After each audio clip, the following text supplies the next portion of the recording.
ассалому алайкум бинандаҳои азиз, барномаи иттилоотии ахборро мустақиман аз телевизиони Тоҷикистон манзури шумо менамоем. истиқлолият дастоварди бузургу беназир барои давлату миллати тоҷик ба ҳисоб рафта, мардуми сулҳдӯсту озодандеш ва шарафманди Тоҷикистон 9 сентябри соли 1991 ба ин неъмати муқаддас соҳиб шуданд. истиқлолият барои миллати тоҷик нишони барҷастаи пойдории давлат, бақои симои миллат, рамзи асолату ҳувият, идеалу ормонҳои таърихӣ, шиносномаи байналмилалӣ ва шарафу эътибори ба ҷаҳони мутамаддин пайвастани кишвари соҳиби истиқлоли Тоҷикистон мебошад. Оишаи Саттор мавзӯъро шарҳ медиҳад. истиқлолият барои мардуми тоҷик имкон фароҳам овард ки роҳи имрӯзу ояндаи миллат ва пешрафти минбаъдаи кишвари азизамонро ба сӯи ҷомеаи демократӣ, ҳуқуқбунёд ва дунявӣ раҳнамун созад. истиқлолият рамзи олии ватандорӣ, бузургтарин неъмати давлатсозию давлатдории мустақил, кору пайкорҳои пайгиронаи созандагӣ, азму талошҳои фидокоронаи расидан ба истиқлолияти сиёсӣ, иқтисодӣ ва фарҳангиро омӯзонда, меъёрҳои ҷомеаи шаҳрвандиро таҳким мебахшад. мардуми шарифи Тоҷикистон моҳи сентябри соли равон ҷашни 33-умин солгарди рӯзи истиқлолияти давлатиро бо шукӯҳи идона ва муаррифии дастовардҳои дар ин айём ба даст оварда истиқбол мегиранд.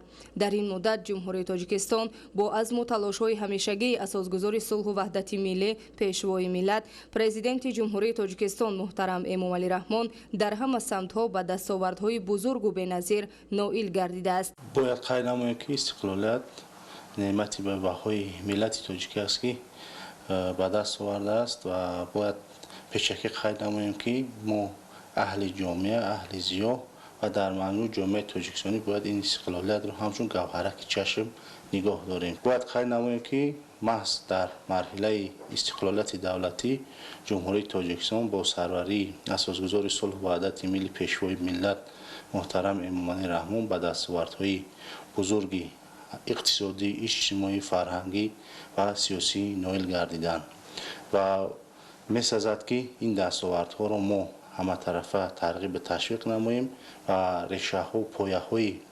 истиқлолиятамонро боз ҳам мустаҳкам намоем.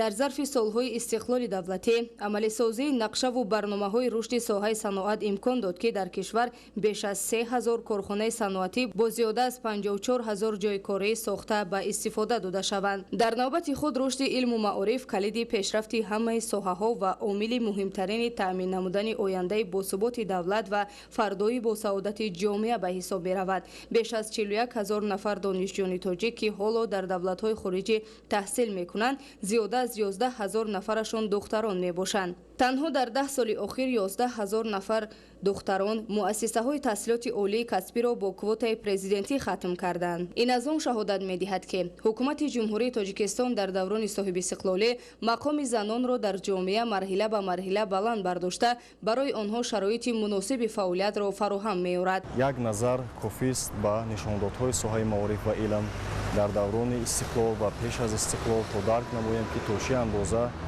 уфуқҳои илму маориф муайян шуданд, кадом қуллаҳо фатҳ гардиданд дар ин самт. соҳаи тандурустӣ ва ҳифзи иҷтимоии аҳолӣ самти афзалиятноки сиёсати давлати Тоҷикистон ба ҳисоб рафта, аз ҷониби ҳукумати мамлакат ҷиҳати таъмин намудани солимии аҳолӣ ва баланд бардоштани сифати хизматрасониҳои тиббӣ ҳамаи чораҳои зарурӣ амалӣ шуда истодаанд. танҳо дар давоми соли 2023 132 муассисаи кӯмаки аввалияи тиббию санитарӣ сохта ба истифода дода шуд.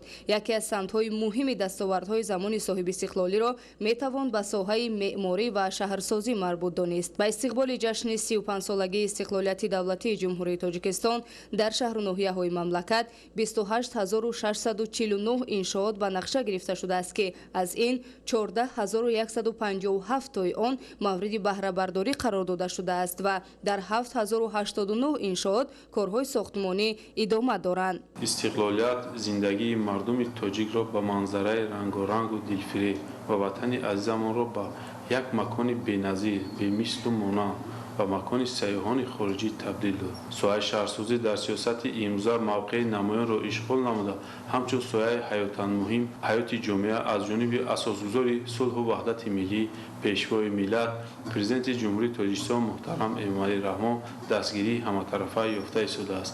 Дар баробари пешравиҳо дигар соҳаҳо соҳаи шаҳрсозии ҷумҳурии Тоҷикистон низ бемайлон рушд намуда истодааст ва сари вақт таъмини ҳуҷҷатҳои шаҳрсозии таздиқшуда яке аз масъалаҳои муҳим ба ҳисоб рафта, баррасӣ ва ба роҳ мондани татбиқи дурусти нақшаҳои генералӣ ва лоиҳаи муфассали ба нақшагирии маҳаллаҳо ва назорати иншоотҳои сохташаванда дар шаҳру ноҳияҳои ҷумҳурӣ яке аз масъалаҳои аввалиндараҷа мебошад.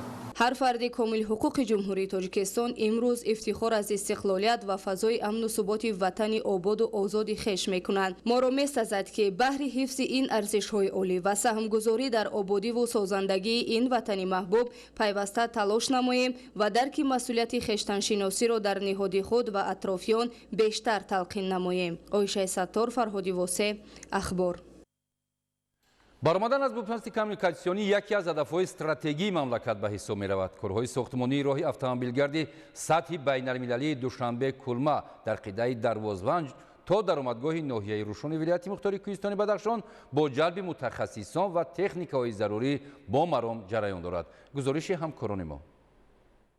баромадан аз бунбасти коммуникатсионӣ дар қатори ҳадафҳои стратегия мебошад ки ҳамчун вазифаи умумӣ миллӣ ва омили муҳими пешрафти кишвар шуморида шудааст. ин ҳадаф сохтмону таҷдиди роҳҳои автомобилгард, оҳан, пулҳо, нақбҳо ва дигар инфрасохтори нақлиётиро мутобиқ ба стандартҳои байналмилалӣ дар бар мегирад ки амалишавии он тадриҷан бояд ҷумҳуриро аз бунбасти коммуникатсионӣ берун оварда онро ба минтақаи транзитӣ табдил диҳад. ҳукумати ҷумҳурии Тоҷикистон бо мақсади расидан ба ҳадафҳои рушд ва беҳтар сохтани инфрасохтори соҳаи роҳу нақлиёт ба талаботи замон тадбирҳои заруриро амалӣ менамояд. таҷдиду сохтмони роҳи автомобилгарди сатҳи байналмилалии Душанбе-Кулма дар қидаи Дарвозванҷ то даромадгоҳи ноҳияи Рӯшони вилояти мухтори Кӯҳистони Бадахшон мебошад. корҳои сохтмонӣ ва тадбиқи лоиҳа дар ин масир бо ҷалби мутахассисон ва техникаҳои зарурӣ бо маром ҷараён дорад. аз давраи оғози корҳои сохтмонӣ то инҷониб бо ҷалби коргарони мутахассисон корҳои зиёди сохтмонӣ ба анҷом расида натиҷаҳо дар ин ҷода назаррас мебошанд. лоиҳаи сохтмони роҳи мошингарди Душанбе-Кулма дар қидаи Дарвозванҷ то даромадгоҳи ноҳияи Рӯшон идомаи иқдоми давлату ҳукумати мамлакат ҷиҳати ба мамлакати транзитӣ табдил додани Тоҷикистон мебошад ва кор дар ин масир бо ҷалби мутахассисони касбӣ ва техникаву механизмҳои зарурӣ бо сатҳу сифати баланд идома дорад. дар роҳи автомобилгарди Дарвозванҷ то даромадгоҳи ноҳияи Рӯшон дар минтақаҳои баландкӯҳ роҳ то ҳадди зарурӣ паст ва паҳноияш васеъ мешавад ки ин тадбир ба хотири таъмини бехатарии ҳаракати воситаҳои нақлиёт дар тамоми фасли сол амалӣ мегардад. дар роҳи мазкур мувофиқи лоиҳа сохтмони 15 адад пули мошингузар, 10 адад нақби мошингузар бо дарозии 5200 метри тӯлонӣ, 5 адад долонҳои зидди офатҳои табиӣ бо дарозии 438 метр, 21860 метр такядиёрҳои оҳану бетонӣ ва сангин, 200 адад қубурҳои қутрашон гуногун, равшаннамоии 14 деҳаи ноҳияҳои Дарвоз ва Ван бо дарозии 17 километр ба нақша гирифта шудааст.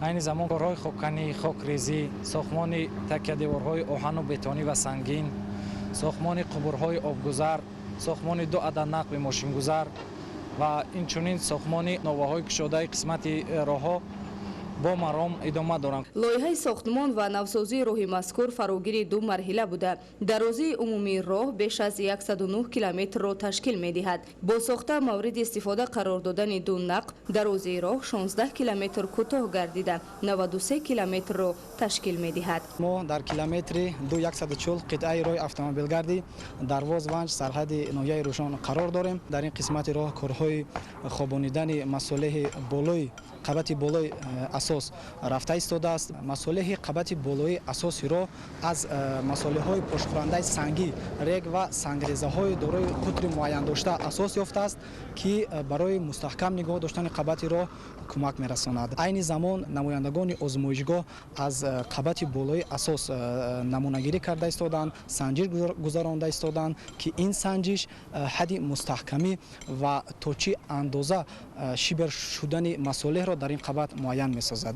Сохта ва ба истифода додани ин роҳи автомобилгард дар партави амалисозӣ яке аз ҳадафҳои муҳими стратегӣ рушди иқтисодӣ ва иҷтимоӣ ва аз гумбаси коммуникатсионӣ баромадаи мамлакат як қадами устуворе хоҳад буд. айни замон мутахассисон бо истифода аз техникаву механизми муосири соҳавӣ ба кор машғул буда талош доранд ки корҳои сохтмониро дар муҳлати пешбинишуда мутобиқ ба талаботи замон сохта ба истифода диҳанд. мавриди зикр аст ки қитъаи Дарвоз-Ванҷ даромадгоҳи рӯшон яке аз хатарноктарин қисмати роҳи байналмилалии автомобилгарди Душанбе қулма ба ҳисоб рафта. ронандагону мусофирони мошинҳои мусофирбару боркаш бо мушкилии зиёде ин масирро тай мекарданд. бо ташаббус ва иқдомҳои созандаи асосгузори сулҳу ваҳдати миллӣ пешвои миллат президенти ҷумҳурии Тоҷикистон муҳтарам Эмомалӣ Раҳмон ҳамакнун ин мушкилӣ рӯз то рӯз ҳалли худро пайдо карда истодааст. бо ба истифода додани роҳи автомобилгарди Дарвоз-Ванҷ даромадгоҳи рӯшон мушкилии рафту омади сокинони ноҳияҳои Дарвоз ва Ванҷ ба маркази ҷумҳурии шаҳри Душанбе ва маркази вилояти мухтори Кӯҳистони Бадахшон шаҳри Хорух осон гардида ба ин васила рафту омад дар ҳама фасли сол таъмин мегардад.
дар қитъаи мазкур тибқи лоиҳа сохтмони 5 пул бо дарозии 387 метр, таҷдиди як пули 93 метра, такьядеворҳои оҳану бетонӣ, деворҳои ҳимоявии бетону сангӣ, қубурҳои обгузар ба нақша гирифта шудааст ки корҳои сохтмонӣ ҷараён дорад. корҳои сохтмонӣ дар ду нақби роҳи мошингарди дарвоз ванҷ даромадгоҳи рӯшон бо маром идома дорад. сохтмони даромадгоҳи нақби якум дар қисмати ҷанубу шимол бо суръат вусъат дошта, дар нақби дуюм низ корҳои арматурбандӣ ва дигар корҳои сохтмонӣ идома дорад.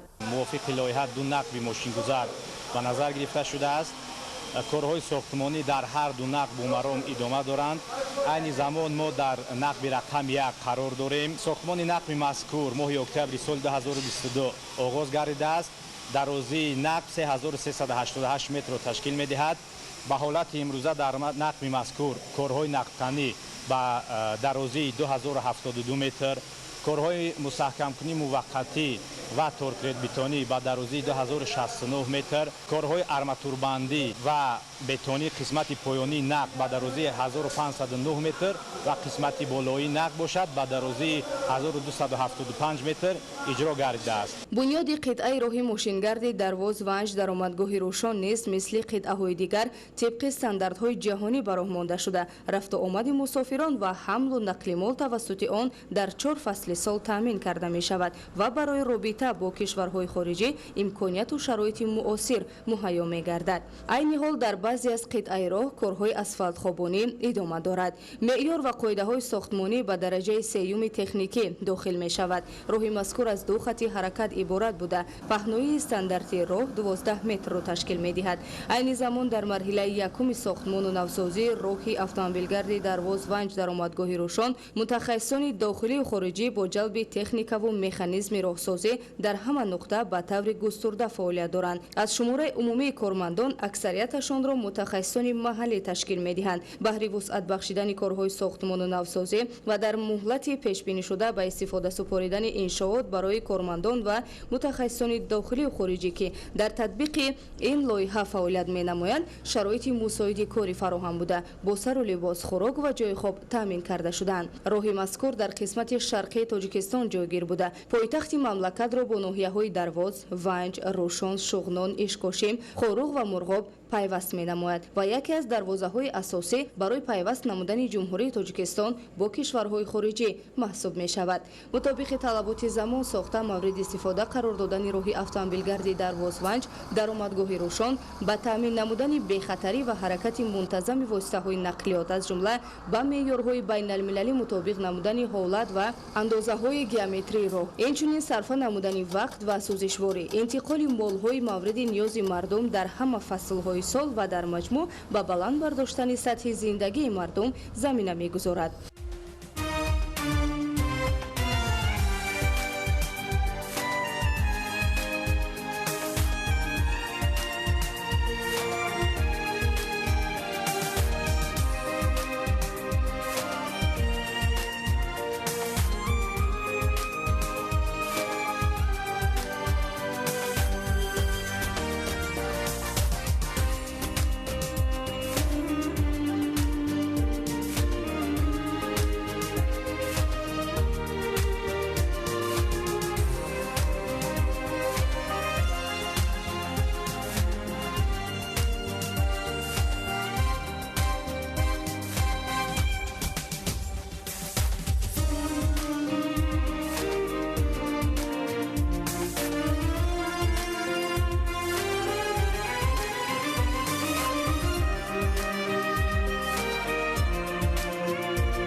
роҳсозон бо мақсади сари вақт ва бо сифати баланд ба истифода додани роҳи мазкур аз механизму техникаи пуриқтидори замонавӣ самаранок истифода мебаранд ва талош менамоянд ки роҳи пурхавфу душворгузарро ба ҷодаи тахту ҳамвор табдил диҳанд. хотиррасон мешавем ки фармоишгари татбиқи лоиҳаи сохтмони роҳи автомобилгарди қитъаи қалъаи хумванҷ рӯшон вазорати нақлиёти ҷумҳурии тоҷикистон ҳамоҳангсози лоиҳа маркази татбиқи лоиҳаи таҷдиди роҳи автомобилгарди душанбечаноқ ва паймонкори асосии лоиҳа ширкати чинии China Road мебошанд. ба таваҷҷӯҳи шаҳрвандон расонида мешавад ки баҳри таъмини бехатарӣ ва халал ворид накардан ба ҷараёни корҳои сохтмонӣ дар масири Дарвозванҷ даромадгоҳи Рӯшон тибқи ҷадвали муқаррар гардида ба роҳ бароянд. тибқи нақша ҳамарӯза аз соати 8 то соати 12 ва аз соати 13 то соати 18 ҳаракат дар ин масир манъ карда мешавад. хуб бинандаҳои азиз, ин буд барномаи тиловатии ахбор. шуморо бо дигар хабаргузоришҳо дар нашрҳои минбаъдаи барномаҳои ахбор ошно месозем. саломат бошед.